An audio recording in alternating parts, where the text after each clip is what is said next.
Osatu fx berdin x barbi keniru funtzioaren balio taula. Betiko modun, jarriko ditugu bilarro bat x-entzat eta beste bat y berdin f x-entzat. Kokatuko ditugu zenbait balio.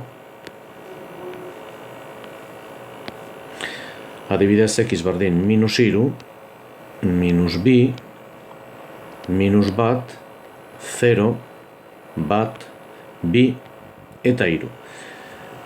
Kalkula ditzagun balio hauetarako zein dan iren balioa, x minus iru denean, minus iru barbi bederatzi, keniru 6, minus bi erako, minus bi barbi lau, keniru bat, minus batentzat, minus bat barbi bat, keniru minus bi, 0-rentzat 0 keniru minus iru,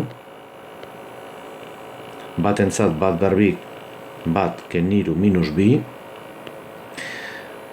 bi barbi lau keniru bat eta iru barbi bederatzi keniru 6. Ariketa honek ez zigun ezer gehiago eskatzen, horrela eta guztiz ere GeoGebrarekin egingo dugu honen adierazpen grafikoa.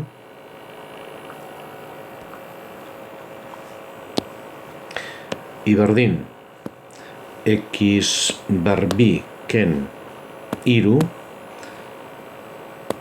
hau da funtzioaren adierazpen grafikoa.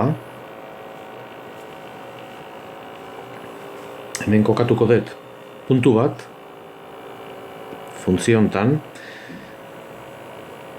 ikusten duzue c puntua da, minus 0,78, minus bi, hogeita mesortzi, muitu ingoet, eta funtzioan muitzen dan egenian, ikusten dezue, aldatzen zaizkiola koordenatuak, puntu ontara juten naiz, horren nahi du esan, x 0 denean, y minus iru dela. Eta hau da taula, balio taulan atera zaigun balio bat hain zuzen ere. Izango litzateke, hau, 0 minus iru. Muitzen bagea eskubialdea, ikus dezagun x bat denean, zenbat dan y, ikusten dezue bat minus bi, balio taulan zegoen beste puntu bat, x bi denean, borbiltzen juten naiz, hauxe da, x bi denean, y da bat, eta horrela konprobatu ditzakegu beste balioak. Bakarrik positiboekin egin dugu, baina berdin izango litzateke negatiboarekin. Hau da x adibidez minus bat, y minus bi. Eta hau zan beste puntu bat, minus bi.